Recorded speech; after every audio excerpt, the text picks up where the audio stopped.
Good evening, everybody, and welcome to another edition of The Real and the Rare. My name is Scott Morgan, off the Motor City Mad Mouth, along with my co-host, Xavier McKnight. How you doing, Xavier? Doing well, Scott. As always, it's great to be on with you guys, and we really hope everybody's ready for what we're dishing out in the kitchen tonight. It is a topic that has been making its ways around the networks, mainstream networks, the sports networks all over, and now it is here on our show and our network. Yeah, the one thing people in the Sunshine State should be ready for is the fact that the number of coronavirus cases reported exceeded 11,400, and it doesn't seem like things are getting any easier, especially as more and more college football games get dropped out of the conference. It'll be for another show, but we'll be dishing a lot tonight in that area, but I'll tell you what, COVID-19 is dishing a lot of things out that many of us probably predicted, we're hoping wouldn't be predicted, but that's the world we currently live in. So, all right, Xavier, go ahead and let's talk about the topic of the night. Before we speak into the topic of the night, I'm actually glad that you brought up COVID-19 because I was going to open up tonight's show with some breaking news, and I'll do that now. And that is that Arizona Cardinals owner Michael Bidwill has tested positive for COVID-19. He is currently hospitalized, and he is expected to be released over the weekend. He's currently 55 years old, so he's not exactly in that original at-risk range that was first reported to us when we first learned about the pandemic, when it started for us in March, of the age being 65 and older. But, you know, we've seen instances where many younger people are being taken out and being killed by this deadly virus. In particular, we saw a Broadway actor, Nick Cordero, who had been fighting with this virus for over 90 days. Well, he succumbed to the virus on last Sunday. So, you know, that's just another way. And he was 41 years old, by the way, ladies and gentlemen. Nick Cordero was. And that's just a prime example right there that this thing can really take a turn for the worst, and it can last a lot longer than many people initially expected to last. So we wish Michael Bidwill, we wish him well, and we hope that he fully recovers from his bout with COVID-19. And Nick Cordero, rest in peace. He's the guy in Broadway, right? The 41-year-old? Yes. Okay. Yeah, that's what I thought. I know that was very highly publicized. Anybody can get it. Depends on how quickly it advances. And we just can't take this thing for granted. Unfortunately, I think too many people are doing exactly that. So good. We appreciate the breaking news. That's what it's all about. So, as always, and before we get into our topic, once again, as we always say to everyone here, continue to stay safe and healthy and take the proper precautions that you can. Wear your mask, wear your gloves, don't touch your hand or your face, always wash your hands. Please practice social distancing. You know, we're all in this thing for the long haul. We don't know how long this is going to take, but we're all in this thing together, and we all have a responsibility as humans right now to help take care of each other. Scott, any closing thoughts before we go into our topic? Yeah, I'd like to think that everybody would be optimistic, but this is something that it's going to take a while to regain any type of optimism, especially as the daily numbers continue to be 4 or 5 digits. I mean, this is ridiculous. And we're talking about Florida. We're talking about nationwide, worldwide. As sports start to open up and when we're unsure about what sports will. I mean, for example, all week, we've been working with the Miami Marlins and going on the Zoom calls and so forth. And Don Mattingly is doing the best he can under very unprecedented, difficult circumstances. Monitoring his players, the testing, and all the uncertainty. And that's how things are going, not only that, but with the team that I work with now. So Don Mattingly has his hands full, but I'll tell you one thing about Donnie. He's taking it all in stride. And that's the best strategy for us all to do right now, is to just continue to take this thing in stride and take the precautions that we know that we have to take with this. So with that being said, we will now go into tonight's topic, and that would be one Mr. Deshaun Jackson, wide receiver of the Philadelphia Eagles. This topic has been making its way around the mainstream airwaves for days now. So if you all are not familiar with the situation, I will fill you in on it right now. Eagles wide receiver Deshaun Jackson has recently been penalized. As a matter of fact, he's been penalized tonight by the Philadelphia Eagles organization for conduct detrimental to the team for showing support of comments that were held in a quote that were attributed to one Adolf Hitler, a man who is viewed by many as the worst person who ever lived, and also showing support for the very controversial Minister Louis Farrakhan. So these comments were viewed by many in the Jewish community as anti-Semitic. And for those of you who are not familiar with what anti-Semitic is, it is hostility to or prejudice against Jews. So I'll fill you all in right now. This started to make waves around Monday morning. And the initial quote that Deshaun Jackson posted on his Instagram page was a quote that, as I said, was said to be attributed to Adolf Hitler. And the quote said, Hitler said, quote, because the white Jews know that the Negroes are the real children of Israel, and to keep America's secret, the Jews will blackmail America. They will extort America. Their plan for world domination won't work if the Negroes know who they were. The white citizens of America will be terrified to know that all this time they've been mistreating and discriminating and lynching the children of Israel. That's the end of the quote. Now, this is not something that Adolf Hitler actually said. This is something that was attributed to him. He didn't actually say this quote. We learned this earlier in the week as this story continued to develop. And what Deshaun Jackson did on his Instagram page with this quote was he simply highlighted it. He didn't put any types of emojis to show any support for it or anything like that. But, Scott, as we know, it's best to not quote or show support to or highlight anything that is written by someone or that is being attributed to someone like Adolf Hitler. We know that that's one of the worst things that you could possibly do, arguably the worst person you can show support for. And I've heard this scenario many times throughout the different networks of the week, and it is 100% right. It's like when it comes down to the Confederacy and the Civil War and those coming out and they necessarily want to highlight quotes or attribute quotes to men like Robert E. Lee and Stonewall Jackson. Well, of course, many people in the black community are going to find that offensive because of what the Civil War was about. It was a war that was about maintaining slavery. The reason the states seceded the Union in the southern part of the country and formed the Confederacy in the first place.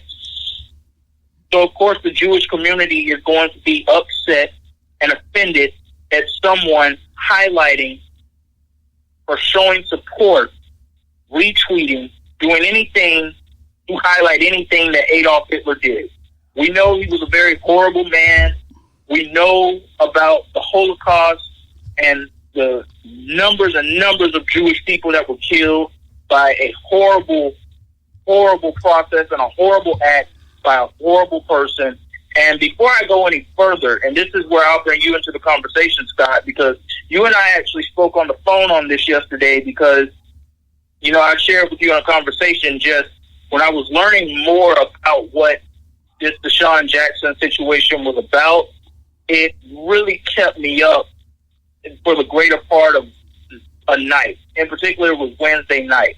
Learning what it was about, but, you know, just learning how I'm watching people wanting to turn a blind eye to this subject, not necessarily wanting to address it head on, or trying to basically not sweep it under the rug, but wanting to baby the situation. Like, man, he wasn't really educated on the situation. He wasn't this, he wasn't that. But it's like, we know that if this had been a white person who came out and said something like this or had have done anything like this. In particular, here's a good example. We saw what happened when Drew Brees came out and he said the things that he said in the midst of the Black Lives Matter movement that was taking place in June. He basically was fried to the level of fish on Twitter for the things that he said. And he came out and he apologized twice for it.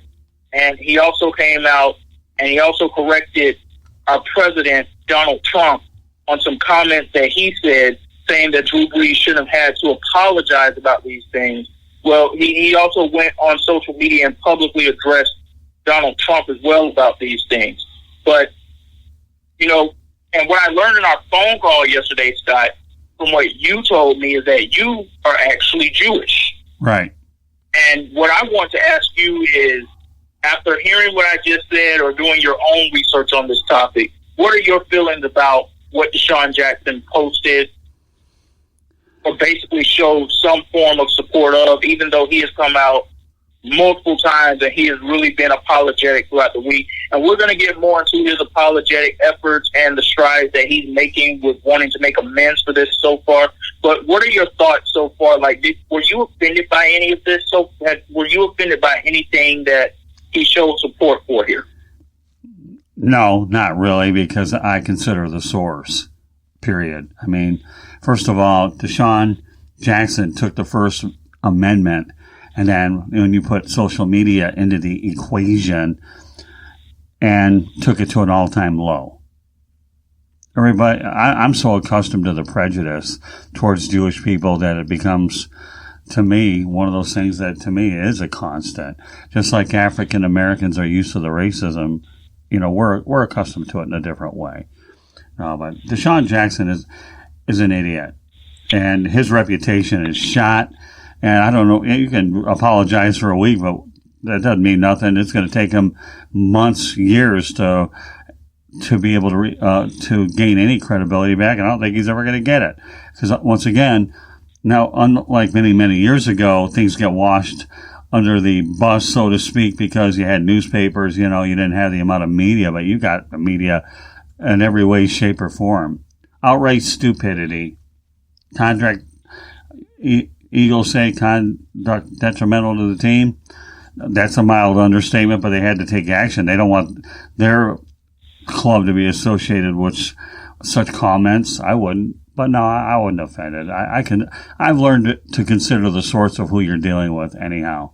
Don't get me wrong. That doesn't mean that I'm not disappointed with what he said. I'm not going there. You follow me? But as I compare African Americans to Jewish people, all right, we've all had our challenges throughout the years, but just in different ways. Now, what I really feel good about is the fact that Julian Edelman of the New England Patriots said, love to take you to the Holocaust Museum in Washington, D.C., I think he said, right? And then we'll talk about it after a beer or whatever. Well, Julian's right. You should.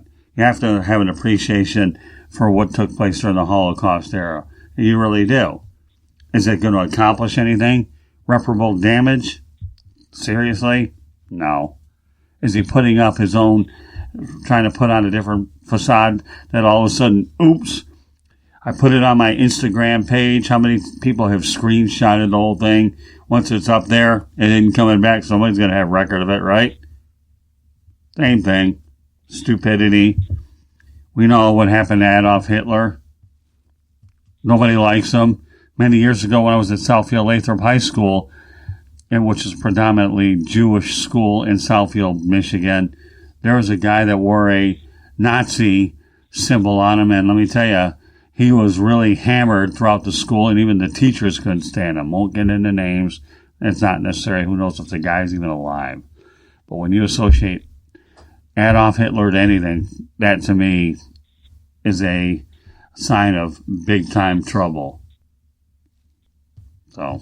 Yes, most definitely. I definitely agree with that there. And I'll speak on the Julian Edelman comments in just a second. Well, you know what? I'll actually speak on it now. Sure. Because he also said that we can also go to the African American Smithsonian Museum too, where it would be a teaching moment for him as well to learn more about African American culture. And inside that museum, I don't know if the people who are listening to us right now, if you've ever been to the Smithsonian African American Museum in Washington, D.C., it is a really, really, really powerful experience, especially if you are an African American. There are just some things, some symbols, and some images inside of there that will really shake you to your core, to say the least. Yeah, there are lots of what people got to understand about the Smithsonian, I think there's like several museums all rolled. And not many years ago, I went to a few of them. I didn't realize how many Smithsonian museums there were. That's for sure. But yeah, you can learn a lot.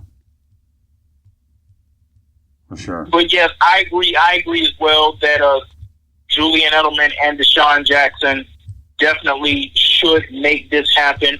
And as a matter of fact, it's been confirmed that Edelman and Jackson spoke on Thursday night. Now, does that mean that this is going to happen for sure? We don't know. But communication between the two men has been made. But it didn't stop there with Deshaun Jackson and the Hitler quote that was attributed to Hitler, that Hitler did not actually say. He also shared some thoughts about Minister Louis Farrakhan. And this also did not sit well with the Jewish community. And we understand why. He posted on his Instagram story, and I quote, "At the end of the day, we're all flawed. But Farrakhan spoke facts this morning. You have to listen to the message." Well, that's not exactly the correct person that you want to also quote in instances and times like this too, especially after the highlighted quote that was attributed to Adolf Hitler had also already been shared on his Instagram. And I believe he also retweeted this on Twitter as well. Now, many fans have come out and have been in an uproar about what Deshaun Jackson has had to say. Very much understandable. One fan in particular mentioned something about Louis Farrakhan. I'm not sure exactly what it was, but Deshaun Jackson's current teammate, defensive tackle Malik Jackson, lashed back out at this fan who had negative things to say about Farrakhan, and he called Farrakhan, and I'll just go ahead and quote the entire quote here. Quote, "The Honorable Farrakhan is nothing like that vile scum Hitler. He speaks truth and believes in protection of self, and that scares your racist expletive." Second, D-Jack did not quote anyone. He took a picture or a book that was to invoke thought and conversation. This is Eagles teammate Malik Jackson of Deshaun Jackson, who is coming to the defense of his teammate here. And this was said moments before Deshaun Jackson issued his apology, maybe even a day before he issued the apology. But here's the problem. Deshaun Jackson didn't have to come out and write the direct quote himself to show that support. It's the fact that it was highlighted and it was attributed to Hitler alone.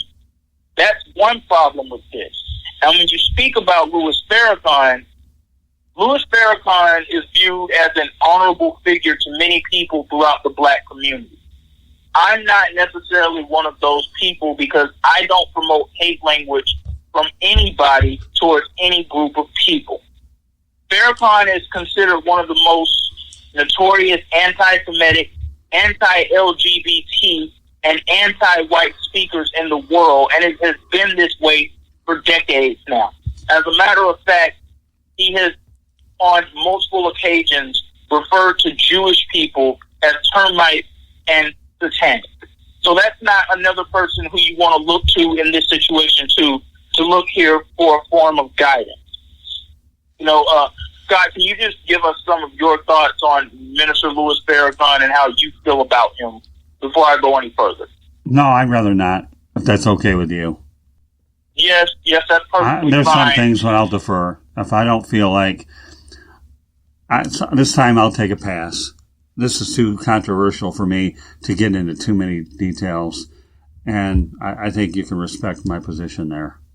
Oh, yes, for sure. I definitely can because, as I said, and I've seen it from multiple black YouTubers, multiple people coming out on social media who are African American, wanting to show support for Minister Farrakhan and wanting to highlight the good things that he's done over the years and referring to him as the quote-unquote honorable Minister Louis Farrakhan. As I said, I don't view him in the same light as those people do. because I cannot show support for anyone who shows or spews out hate language or controversial language towards any particular group of people in any walk of life. Right. Right is right and wrong is wrong. Right, I agree. And in this instance, Deshaun Jackson's wrong, Malik Jackson's wrong, Louis Farrakhan has been wrong for years for all of the notorious things that he has said, especially towards the Jewish people, but towards any group of people. Right. And now we get into the other person in this situation, Steven Jackson, the former NBA player, who is also wrong. And as a matter of fact, he's wrong 2 times because he doubled down on his comments showing support for Deshaun Jackson. He has been a huge... Now, Steven Jackson, for those of you who are not familiar, he's a former NBA player. He was a member of the 2003 San Antonio Spurs, won a championship with that team. He was also a member of the Indiana Pacers team that had Ron Artest on it when the malice at the Palace of Auburn Hills took place in Detroit, Michigan. And he was one of the people who was in the stands. And according to Steven Jackson, he was going up in the stands to get Ron Artest because that situation had already escalated to where Artest was laying down on the scorer's table after getting into a confrontation with then Piston center Ben Wallace. And as he was laying on the table, someone threw something at him, and he jumped off the table, ran up to the stands, and went to go confront the fan who did it. And Steven Jackson said that he was going up into the stands to actually pull Ron Artest back to get him away to try to de-escalate the situation. And that's when something else was thrown towards both of them. And Steven Jackson said, and he got involved in the situation there too, and he was now fighting with the fan too, because he believed the fan did something ignorant, which the fan did. But that entire situation was a mess. But the Steven Jackson who I had seen for the past few years, in particular this year, with his All the Smoke podcast that he does on Showtime with Matt Barnes, it's a really good podcast. I enjoy listening to it. But more importantly, the Steven Jackson who I saw stand up as a social advocate and a voice for the people when the George Floyd murder took place in Minneapolis, Minnesota. I wasn't viewing that Steven Jackson the way I once viewed Steven Jackson for all the things that had occurred in that Malice in the Palace situation and how he was viewed by many during his playing career in the NBA. I was really starting to look at him as a staunch advocate for the people.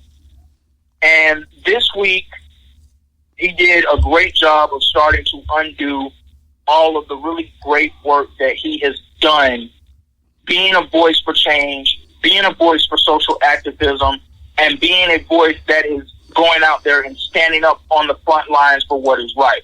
He has a quote and a moniker that says, "Love for all who have love for all." And I've actually quoted it myself because it's something that I live by too. But what he came out and showed support for in Deshaun Jackson in this instance, that was not exactly the best definition of love for all who have love for all. Now, before I ask Scott to chime in on this part of the conversation, because I know he has some things that he would like to say here about Steven Jackson and that Malice at the Palace situation, it should be noted that Steven Jackson and George Floyd were great friends. They both grew up in the Houston area. Steven Jackson about 45 minutes away from where George Floyd was. Steven Jackson growing up in Port Arthur, Texas. George Floyd growing up in the 3rd Ward area of Houston, Texas, I believe. But they had a great friendship that went back for about 2 decades now. And he has been the staunch, frontline, stand-up guy for social activism and change. Like I said, with his quote and his moniker, "Love for all who have love for all," and also a hashtag he's been using on every single quote, which is hashtag I've had enough, on every single post that he has posted on Instagram. But I was really disappointed with some of the things he said this week. But before I get into that, Scott, I'll ask you to speak on this because I know you had some things you wanted to say about that situation, especially in particular because the Palace of Auburn Hills will be getting demolished tomorrow. Yeah, I got to tell you, for me, it'll be bittersweet when I see the actual implosion. I spent a lot of time, covered a lot of basketball games, went to concerts in that building, saw actually a tennis. The first event I saw there, I think it was Andre Agassi played a tennis match. I don't remember who the opponent was. It just seems so long ago. But lots of great memories. I have a piece of the floor at my house. I think I sent you one, by the way, too, of the place. And the memories I have there are just unbelievable. What can I tell you? So it is bittersweet to see the Palace go down. A building that was under 30 years of age finally go down. I think the Pistons moved to downtown was a mistake. I understand that Tom Gores had other ideas how he could redevelop the property. I get it. They're going to do industrial parks there as well as residential office and whatnot. But still, it'll be sad to see it go. As far as Steven Jackson, all I can tell you about him, I wasn't at the Malice of the Palace, but I know his involvement was quite heavy. How can you go ahead, look good in one situation with George Floyd, and then all of a sudden your reputation goes 360 degrees the other way? To me, as an outright act of blatant stupidity. Go figure.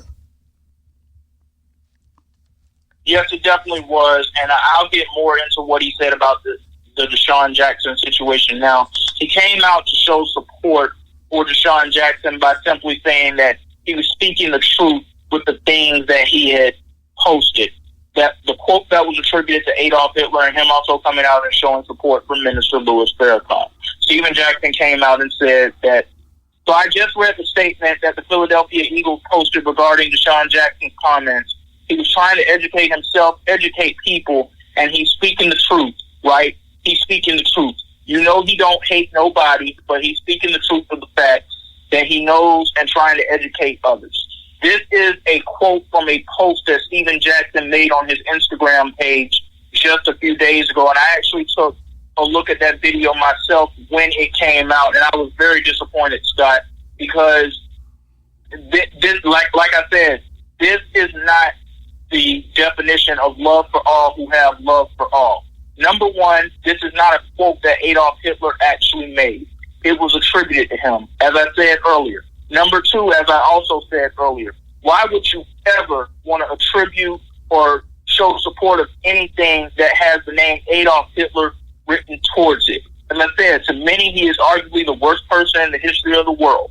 The only other person who's been compared to him on that level is Joseph Stalin, who was also a notorious leader of the Soviet Union during that point when Hitler was the leader of Germany. That's another conversation for another day. Either way, they're two awful people. But this is not the definition of showing love for all who have love for all. Now, Steven Jackson has since apologized for coming out and saying that he used the wrong words to come out and show his support for Deshaun Jackson in this. He went on CNN with Don Lemon on Wednesday night, as a matter of fact. And what he said was, and I quote, "I could have changed my words, but it's nothing I said that I support any of that. I could have switched it up, but that's the end of it. I know I love everybody, and that's how I always stand. And I'm not going to let anybody demean my character."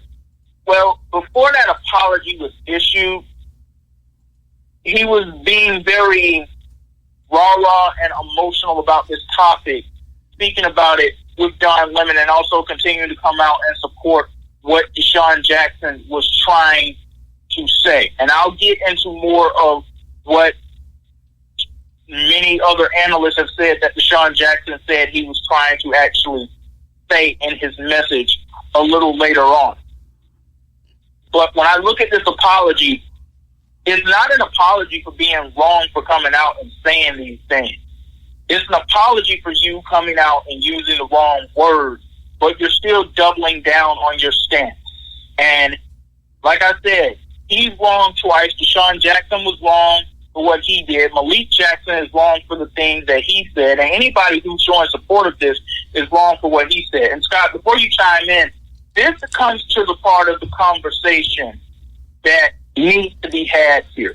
And this goes back to the Black Lives Matter movement, because as I recall, I came on this show and I explained to people what Black Lives Matter was actually about. It was not a movement, and it is not a movement that is about black lives being the only lives that matter. It is about black lives mattering too, because we essentially know that everybody's life from any walk of life matters. However, we feel that black lives have been ignored for over 400 years. So we are now getting the message out there that black lives matter too.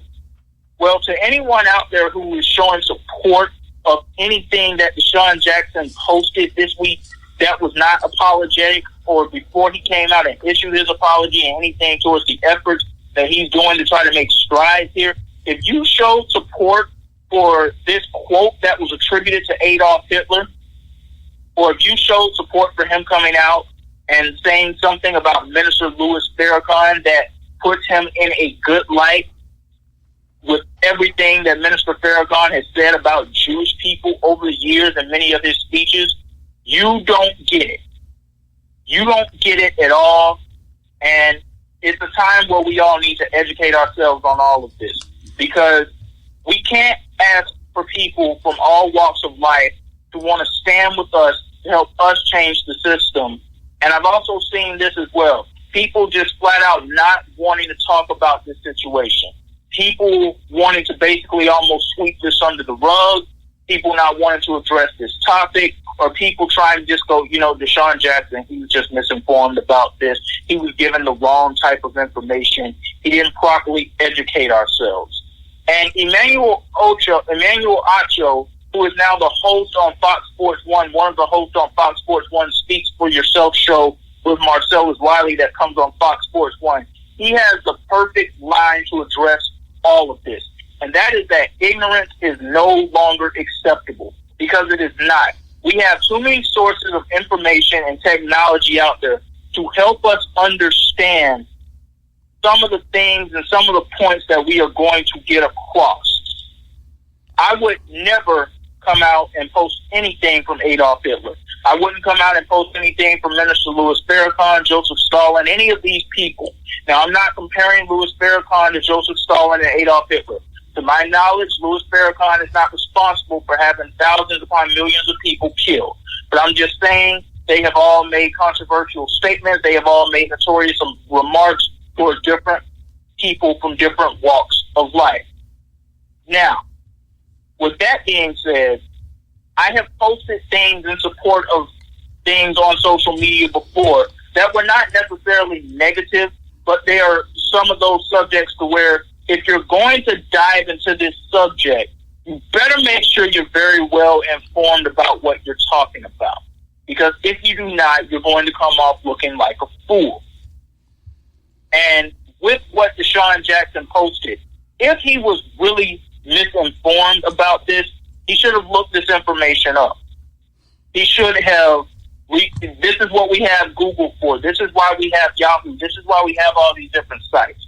If he was misinformed about that information, he should have looked this information up. He should have researched it and really thought twice before he came out and posted all of this stuff on social media. Now, Shannon Sharp on FS1, NFL Hall of Famer, 3-time Super Bowl champion, and Savannah State University alumnus Shannon Sharp, who is one of the co-hosts on Undisputed with Skip Bayless, he said earlier in the week that he spoke with Deshaun Jackson on the phone. And he asked Deshaun Jackson, I have to know, what were you thinking? And from what Deshaun Jackson said, according to Shannon Sharp, he said that I was trying to get across the message of black empowerment and how we need blacks to come together. And how if we come together, we will be unstoppable. Scott, out of everything that I have said so far tonight, from anything from a quote that was attributed to Adolf Hitler to I don't know exactly what was said by Minister Louis Farrakhan on the morning that this was posted on Deshaun Jackson's story, but out of everything that I have said so far tonight, what part of that did you take out of it that he was trying to spread a message of black empowerment? Because I can tell you, for me, I didn't pick up on that at all. Well, all I'll tell you is, to me, we all know what expletives are, right? Bad words. Yeah. Okay. Well, I'll give you a new one that you can add to it. Those things called apologies, especially if they're intended due to lack of common sense. So in this case, the word apologies goes in the expletive category. Fair enough? Due to lack of common sense and due to lack of common sense and judgment. You know another word that just hit the expletive category? Misinformed. Really? You have all this information at your disposal and you're still misinformed? Really? We're not talking about kindergartners here, okay? We're talking about adults. And you're still misinformed? Don't buy it. Just don't. You know, I'll tell you what I use social media for mainly. Every now and then I'll have an opinion, but I'm very careful about what I put in there. Because how many times have you heard the old adage, be careful before you hit the send button. You never know where it's going. All I really care about social media, and for me it's a love-hate relationship, is promoting these broadcasts and promoting our stories on the South Florida Tribune. That's what I mainly do. Every now and then, or on Twitter, I'll retweet some pertinent information to inform my followers. You know, and what I'll do with Facebook is use the checking category as my way of looking at it as a journal, so that people can see where I'm at. So if I don't have the old binder to record everything, it's out there on record. Other than that, I think this is just a bunch of baloney. There's so many different ways to go that I might be in a precarious position. If I ever did formulate an opinion, I would lose my voice. But it's not worth losing my voice over this, especially due to lack of common sense and judgment. Misinformed, no excuses for it. During the Black Lives Matter conversation, I'm trying to remember the guy that we had on, the Sacramento Kings announcer. Misinformed, right? All lives matter. In retrospect, he was right. But the big picture is Black Lives Matter, and that's how a lot of us really took it. You know what I mean? Because but it's all about the intent and how it's actually voiced. It really is. But yet, the biggest thing I can tell you about Stephen Jackson is, I remember many years ago at the University of South Florida, I had to pretty much write a paper. It wasn't a thesis, but it was one of the big papers I had to write to get my degree on paradoxical communication, which is called self-contradictory behavior. You ever heard of that? Yes. Well, you got a lot of paradoxical communication is what you really have out here. That's what you've got. I've told you my position. I know in my heart and my mind that Black lives do matter. No ifs, ands, or buts. I've gone on record saying it many times. I got to give you credit, Xavier, okay? If I didn't respect the journalist talent and friendship that we have, most of what you suggest, I wouldn't even waste my time with it, because I don't want to go out on a limb and say something that I would regret, although I'm very selective how I go about saying things anyhow. But this is the year 2020. It is arguably probably the worst year in many people's lives because of COVID-19, a pandemic. So, the last time we had a pandemic was 1918, when it was the Spanish flu. So people are dying. We're dealing with an enemy that we don't even know who it is, but the numbers continue to rise and rise and rise. So what do I really think of all this? I think you got a bunch of dumb, stupid, idiotic people making comments that at this particular point they're more of a distraction. It's one thing to promote the new movement that we have. We're talking about so many different angles here. Over the last week or 10 days, now the Washington Redskins name is being questioned, and it will subsequently be changed. The Cleveland Indians are exploring the opportunity of probably changing their name. And now everybody's trying to rewrite history with statues coming down, right? And honors that were there. But this is 2020. This is where we're at. But yet we have all these individuals making boneheaded comments. What is your interpretation of what I just gave you, Xavier? Well, I agree with you 100% on that, and I'll tell you why I brought up the Black Lives Matter movement in particular. I just wanted to get your thoughts and get you to chime in on some of this. Shannon Sharp said many things this week, but one thing he did that was very disappointing to me was there was a moment on Undisputed on Wednesday morning where he didn't look very good himself. He had many things to say about Deshaun Jackson, asserting a quote to Adolf Hitler, and he said he was misinformed. He was given bad information for what he was told. He said, anytime you see anything from Hitler, you don't quote it. I agree with that. And you said the words, don't hit sin. Those are three words that we always used to hear. Herman Edwards, now the head coach at Arizona State University's football program, when he was on ESPN as an analyst. Those are three words we would always hear him say when situations like this would take place, and when he would say that he would sit down with rookies that were coming into the NFL about one of the things that they really need to watch out for. And they're three of my favorite words. Don't hit sin. You get on social media, don't hit sin. It may seem like it's harmless, but it can do you more harm than it can do you anything positive. But the conversation changed when it was Skip Bayless's turn to speak, because he spoke about what Adolf Hitler had to say too. But he also spoke about Deshaun Jackson coming out and showing support of Minister Louis Farrakhan. And he asked Shannon Sharp, he said, do you believe that Minister Louis Farrakhan is anti-Semitic or he has any hate towards Jews? And Shannon Sharp says, well, from the conversations I've had with him, no. Here's my biggest issue with that part of it, Scott. He couldn't look Skip Bayless in the eye when he was answering that question. And when a man can't look you in the eye, there's something wrong right there. Oh, yeah. One of the two things that we were always told growing up, you always look a man in the eye and you always give him a firm handshake. Those are two things that we were always told growing up. Those are two main rules of respect. Respect his men, respect his people. He couldn't look Skip Bayless in the eye on camera. And Skip Bayless had this look on his face, too. He didn't exactly address that, but he had this look on his face almost like, Shannon, you're not looking me in the eye.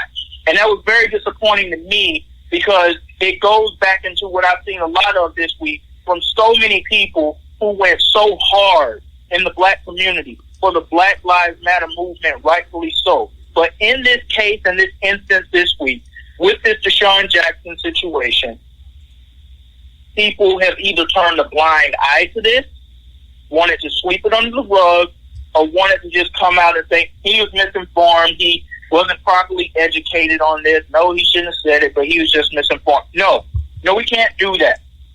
We can't do that if we really want to live by what we say the Black Lives Matter organization is all about. Because that is not standing up for what the Black Lives Matter organization is supposed to be about. Not properly addressing this, not wanting to condemn or come down on someone in our own community because they said something or because they showed support of something, rather, that was out of a rhetoric that was prejudiced towards another group of people. That doesn't make us any better right now than some of the people who we are fighting this fight against. You can't turn a blind eye to a situation just because it's somebody from your own community who messed up, said something they shouldn't have said. No, you call them out. You call them out just like you would call anybody else out who is talking against you and your community. You have to keep this 100% fair all the way down the line. And in that situation, I was just very disappointed with Shannon Sharp doing that because that's something I had never seen him do before. And it almost really made him seem like he was fine with speaking about prejudice and racism and social changes until it no longer fits his narrative. Right. I don't want to accuse him of doing something like that. I don't know him personally. The only thing we have in common is that we are both alumni from Savannah State University. Right. He graduated in the early 90s. I graduated in the fall of 2018. I've never met Shannon Sharp. I've never had a conversation with Shannon Sharp. But that's pretty much where our comparisons come to an end right there. And of course, by him being a Savannah State University alumnus, I root for him and I continue, it gives me so much hope to see that he is on a national platform using his voice the way that he does, whether it is for social change or whether he's just up there speaking about sports in general. It's a very good thing and a very big thing for someone like me to see, because at Savannah State University we have a saying, which is you can get anywhere from here. And that's a prime definition of you can get anywhere from here.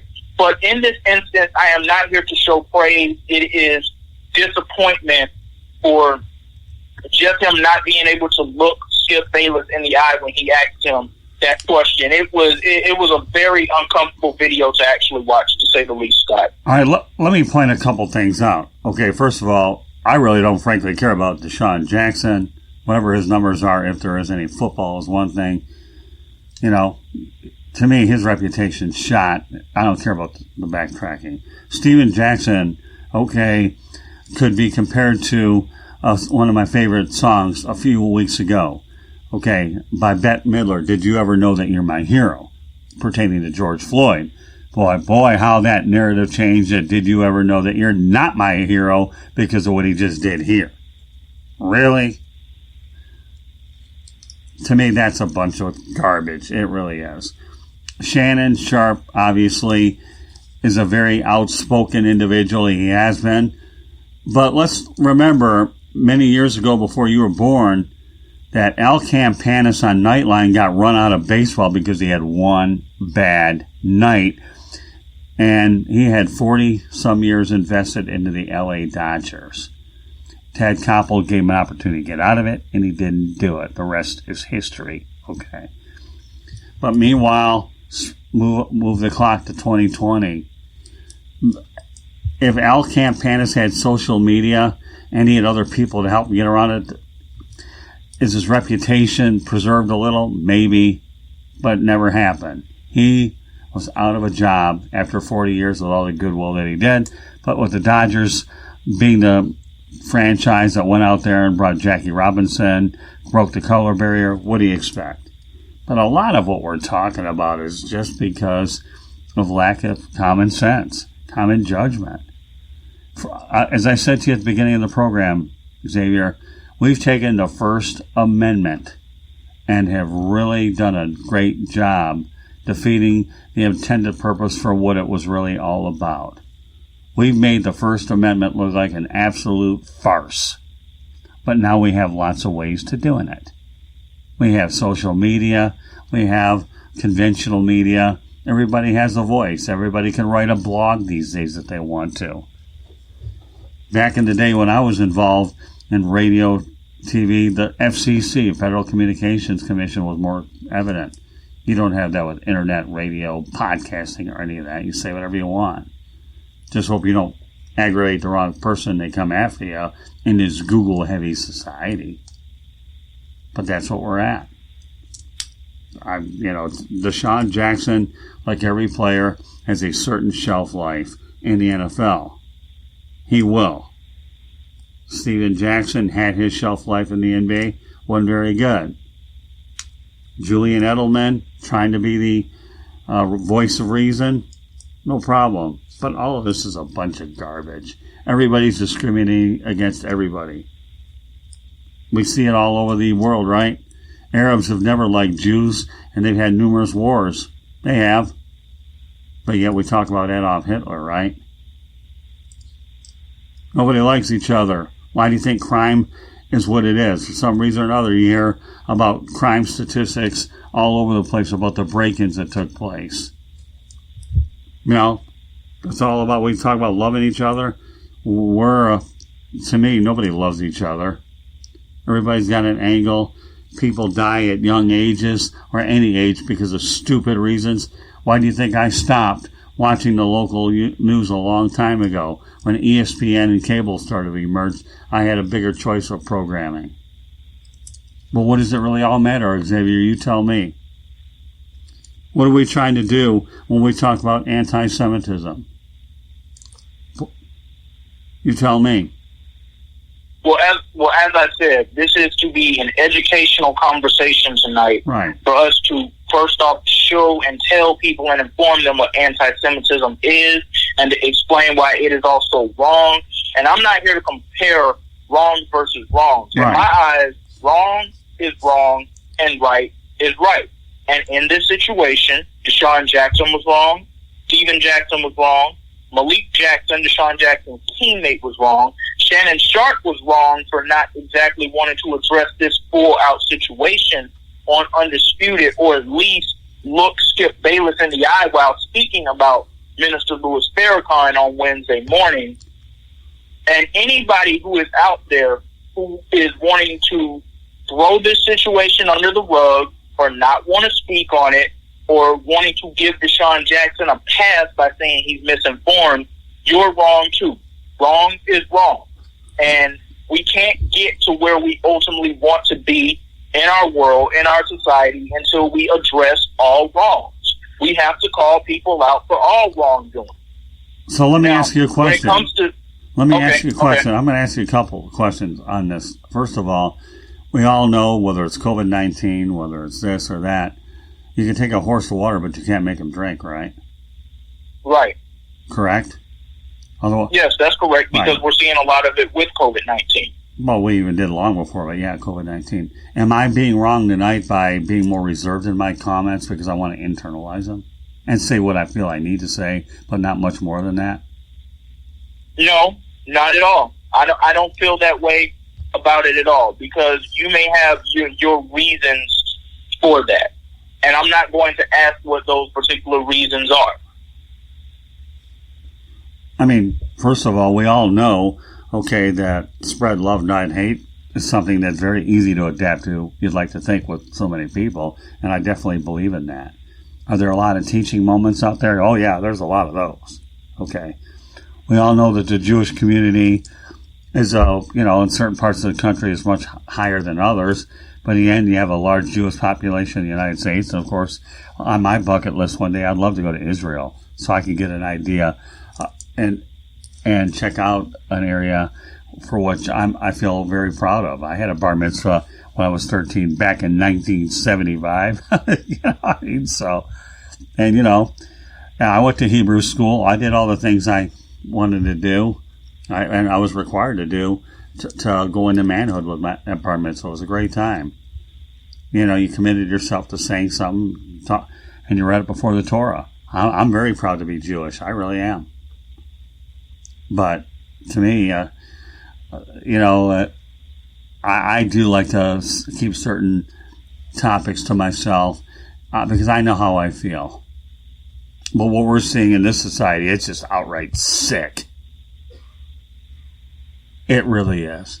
But how do you think you and I are going to change that? Or not? Want to run for president, Xavier? Go for it. You got my vote. And I'm not being sarcastic, I'm being realistic, right?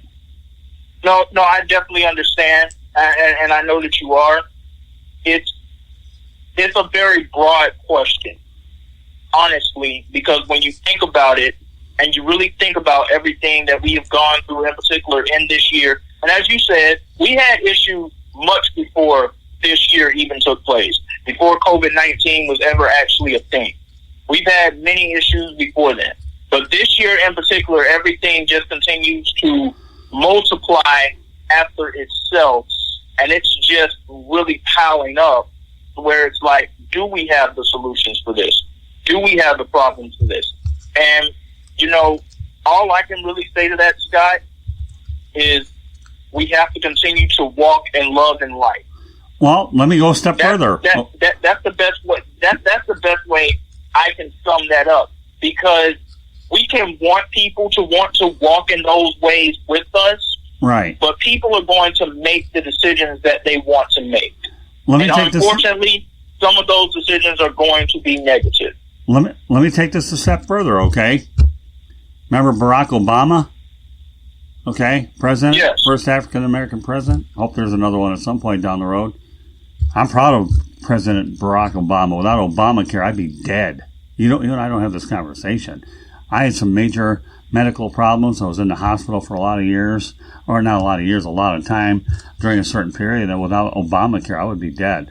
Well, I didn't know I had diabetes. I had a 16.9 A1C and stroked out, and had a lot of myriad of problems without Obamacare, I would be in serious trouble, as probably a lot of people.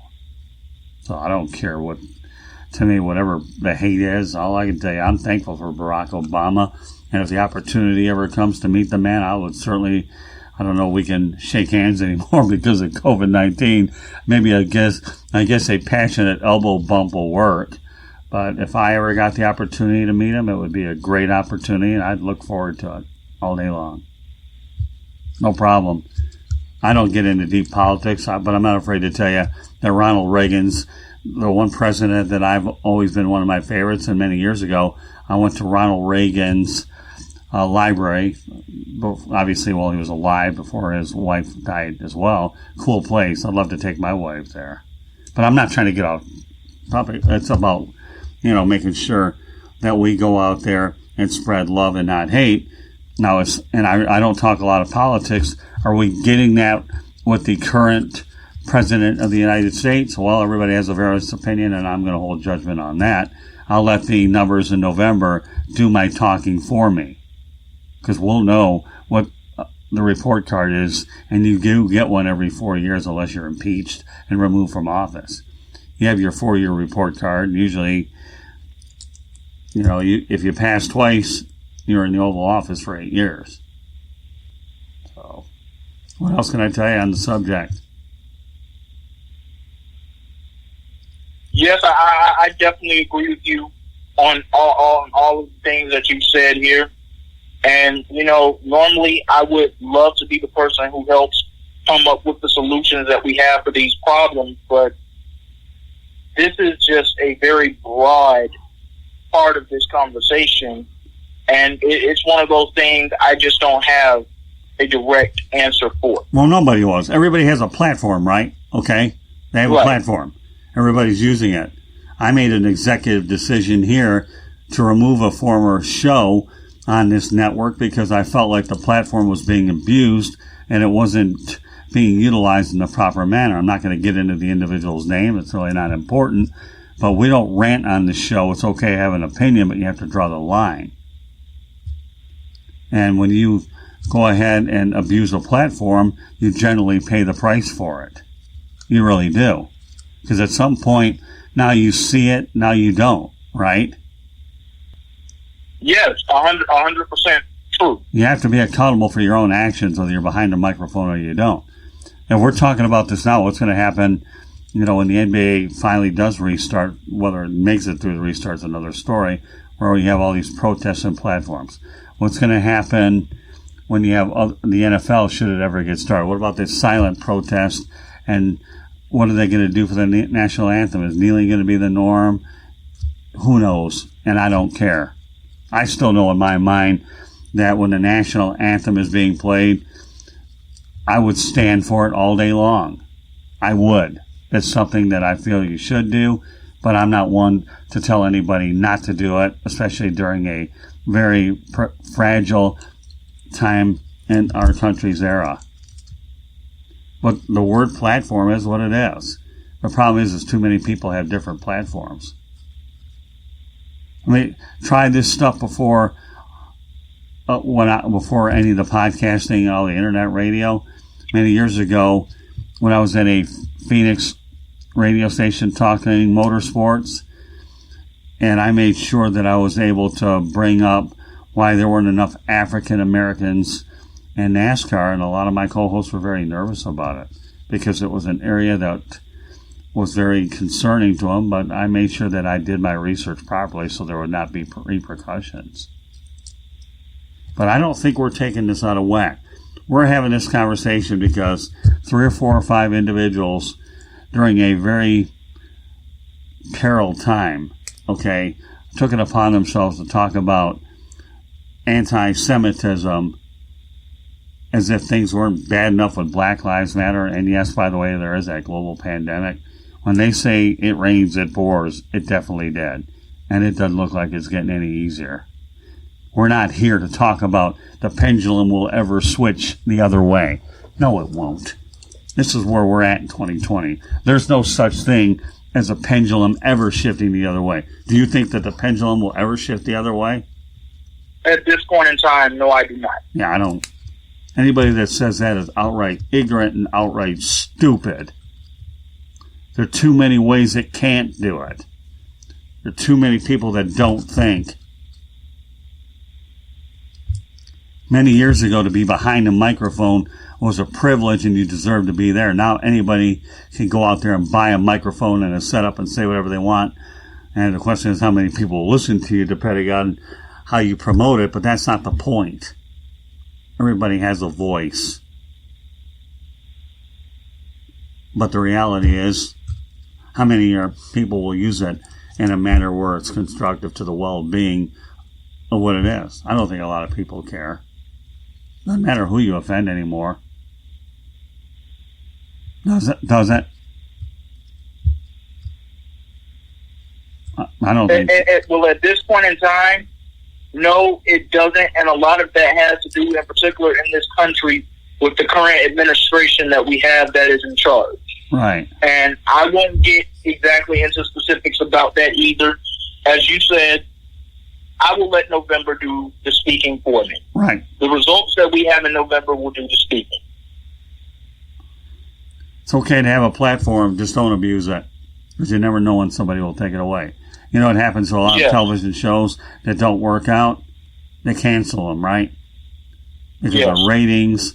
They're not getting the job numbers-wise. The interest isn't there. Some of the most popular television shows that you thought would work, to me, didn't because of ratings and a lot of different things like that. That's all there is to it. People tune out. Now, before we prepare to close out this show, I would like to speak on some of the efforts that Deshaun Jackson has been making in the past few recent days since he has come out with his apology. One in particular is on today, earlier today, he met with a 94-year-old Holocaust survivor, who has actually invited him to visit a concentration camp, to try to a Nazi concentration camp, to better understand why pushing anti-Semitic rhetoric can lead to death and destruction. This 94-year-old survivor's name is Edward Mosberg. And I appreciate the efforts that Deshaun Jackson is making here. I appreciate that he is trying to make amends for all of this. But what I would really appreciate from him and everybody else in general, Scott, and I'm pretty sure you'll agree with me on this, just keep your business off of social media. Oh, yeah, I agree. Exactly. I'll tell you what, we don't have a football season, Xavier. You'll have plenty of time to do a lot of things he never thought he'd have to do. And the way the dominoes are dropping with the gridiron, let him visit more concentration camps. All I think he's doing is putting a Band-Aid on top of a sore.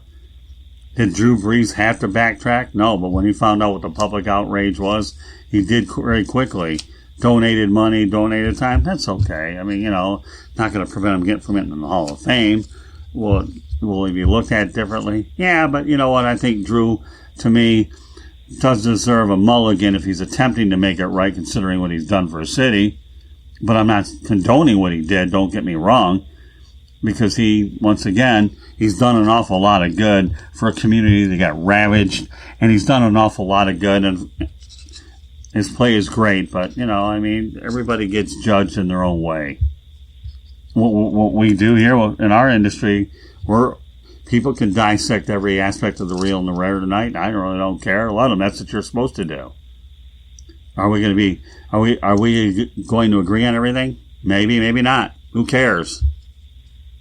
But at least I can tell you one thing that I've learned, and I learned the old school way, is it's one thing to abuse your platform, but you better have enough facts to back up your opinion, or you don't have a prayer. That's old school journalism 101. Because I'll tell you. No, I definitely agree with you on that. I do. I agree with your comments about Drew Brees as well. But I also say to that, too, that Deshaun Jackson, I appreciate the actions that he is putting here to try to make amends for what he said. An apology is one thing. Just continue to put your actions into play here. donate your money to the causes. Go and learn about the causes. Have this conversation with these Holocaust survivors. Have this conversation with Julian Edelman. Have this conversation. Speak with Howie Roseman and Jeffrey Lurie.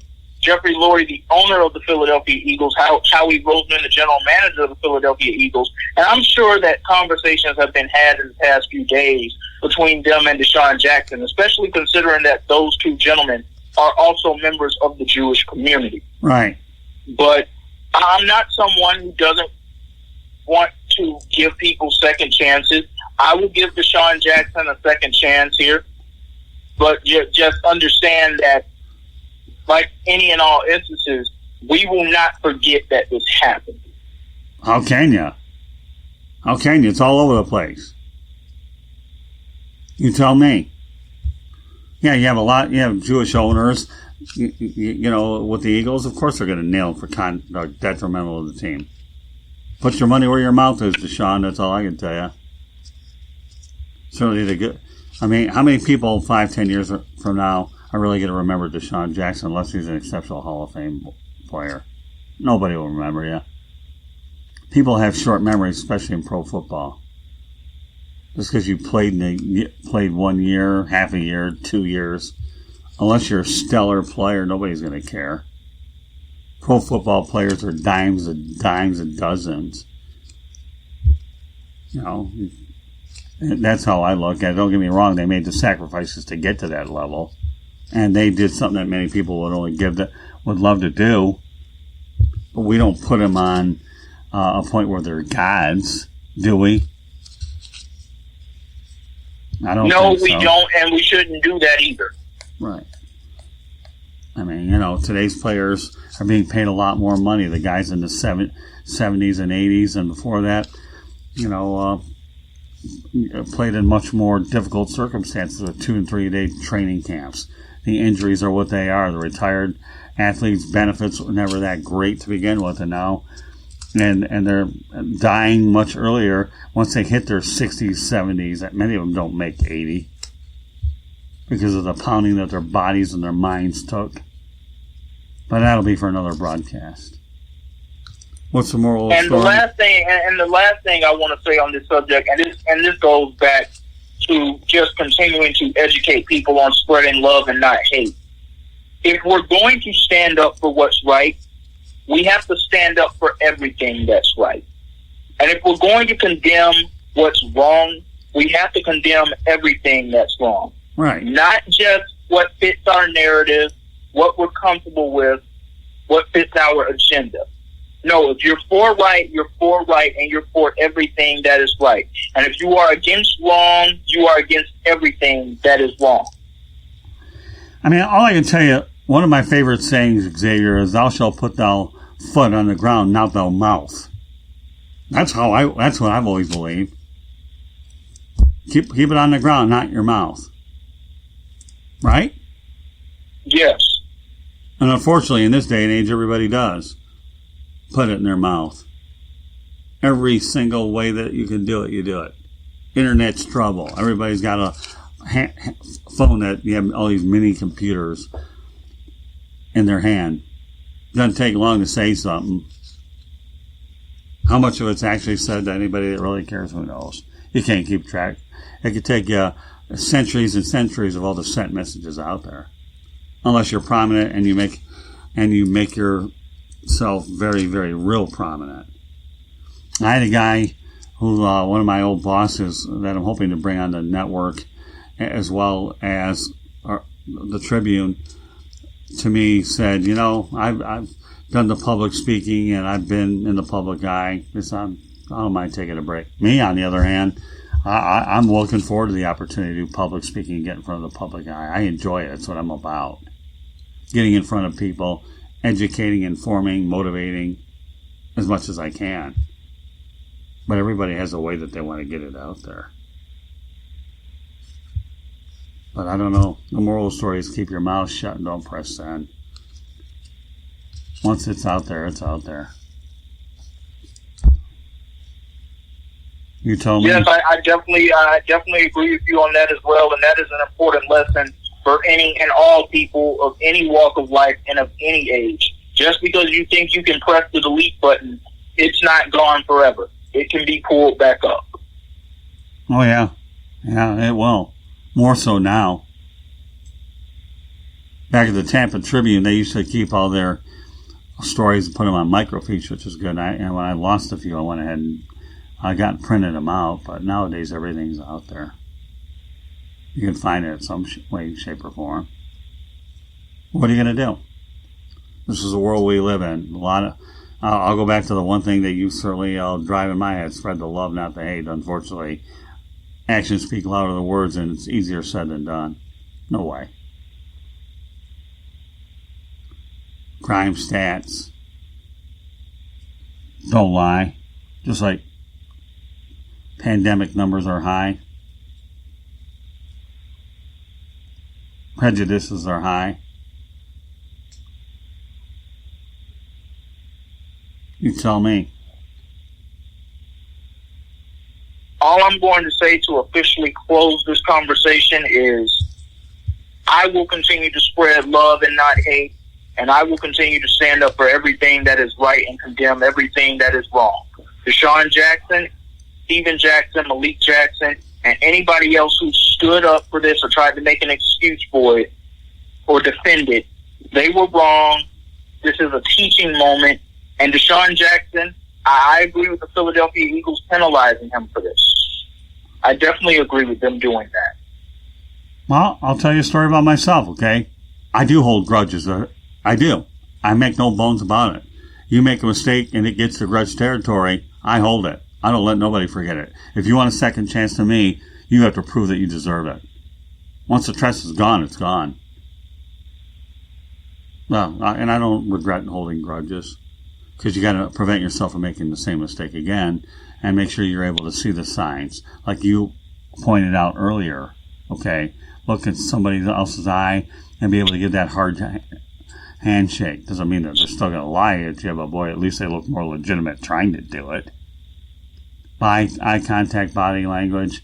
I remember I would encourage anybody, if they have a chance, to go ahead and take an argumentation debate class, understand what the word refute is, which is attack, and a rebuttal is to rebuild your argument. Because if you can get those concepts down, then you'll be well on your way toward at least being able to communicate with people. And I have a communication degree from the University of South Florida. I'm very, very proud of it. I really am. Doesn't mean that everybody that gets a communication degree really gets it figured out. You know, I mean, how many ways can you screw up? But it gives you a better idea about human behavior, you know, and interaction. If I sat there and told the average individual all the types of coursework I took, from nonverbal communication, verbal communication, animal communication, and it goes on, speech communication theory.